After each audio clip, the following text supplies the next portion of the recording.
Mr. Fern, Okay. do you have any specific changes you want to make in the school district policies, programs, or the various school curricula being offered? And if so, what changes do you want to make and why? Well, in context, again, with this Partnership for 21st Century Schools, a few things that would dovetail with some of my interests, and just a few of the core subjects they're looking at that, their recommendations that our students, should know well or master include English, world languages, arts, math, economics, sciences, geography, government, and civics and history.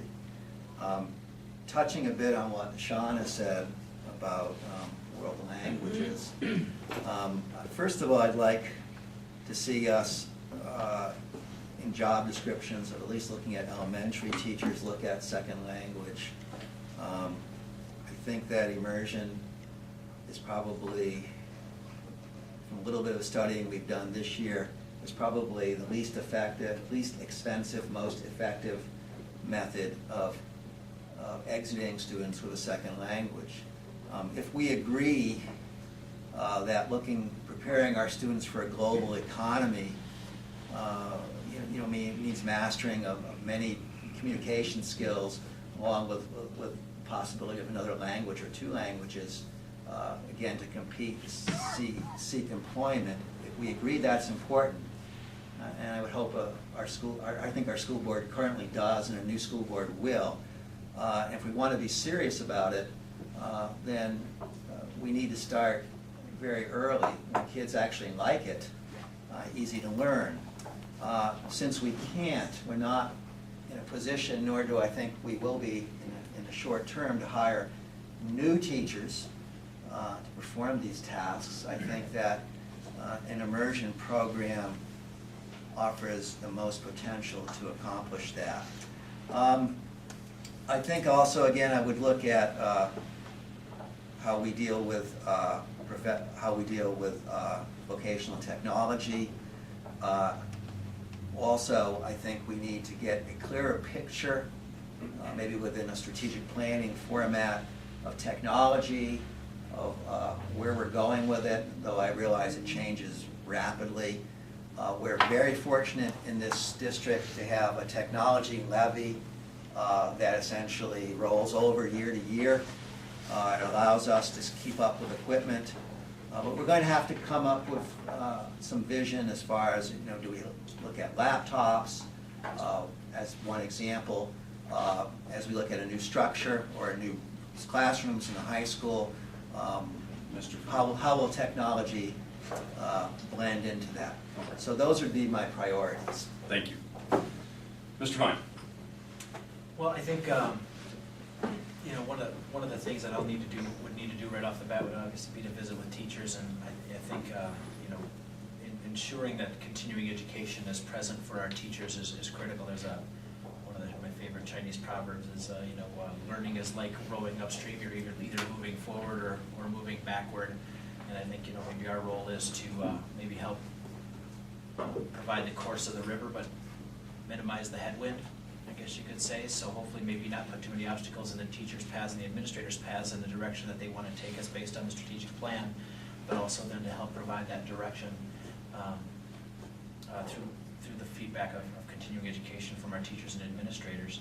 So I don't know what the current policy is on ensuring that each of our teachers do have the opportunity for continuing their education, but as I would hope that we're all lifelong learners, both whether it be on the board, as an administrator, as a teacher, or a parent, that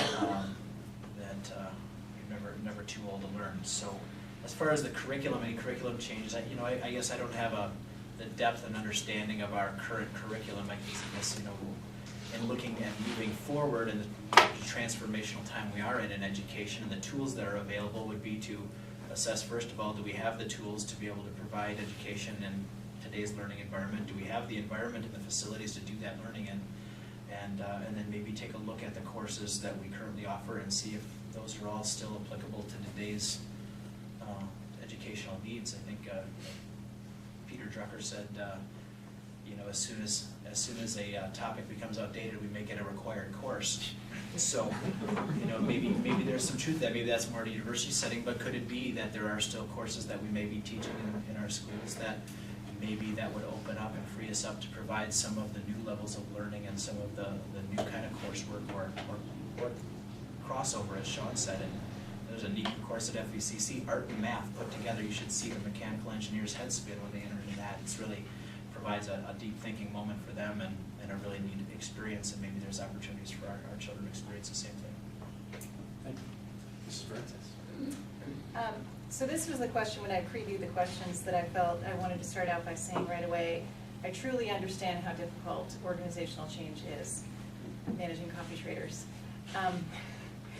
And anyone who's seen all the changes at the downtown store can, you'll see I'm not afraid of change, but I also think anyone who talked to people who I've managed at coffee traders would most likely get something along the lines of, we are very careful in our process of change. We do a lot of investigation, we get a lot of feedback, and it does take buy-in. It does take having a common goal that everyone can clearly see. So even if the steps to that change are not completely what you wanted, if you agree with the common goal, you will go toward that change. So understanding that process, and similar to what Tagan is feeling, I don't feel that I'm an expert on programs, policies, and curricula that I would just say right away, I think we should change. I think that would be just an error for me to say that. As a Muldown parent, I absolutely feel like there are areas that I would love for my children to have more of right away. Art, all the way through elementary school, foreign language. I have a child who struggles with everyday math, you know, a different version of math where he's not falling into Title I, but he needs a little something more. There are definitely things that I think we could investigate as a group, and I think as a lifelong learner, I'm very interested in finding out what that would be, and I think I could help implementing change so that it is a success. Mr. Watts. So, having sat through 2 or 3 months of board meetings, I'm starting to get a sense of what the policy category entails, but don't know enough about it to be able to say that there's anything in particular that I'd focus on in terms of change. I've already mentioned a few things specifically related to curriculum, and so I guess I'd maybe just point out a few things that I think tie together around the area of programs. The first certainly touches curriculum as well, and that's just technology, expanding technology, both in terms of tools and skills, and the teaching of specific tools and skills, and its general integration into instructional method. So more of a focus on technology, and then the connection there to engagement with the community.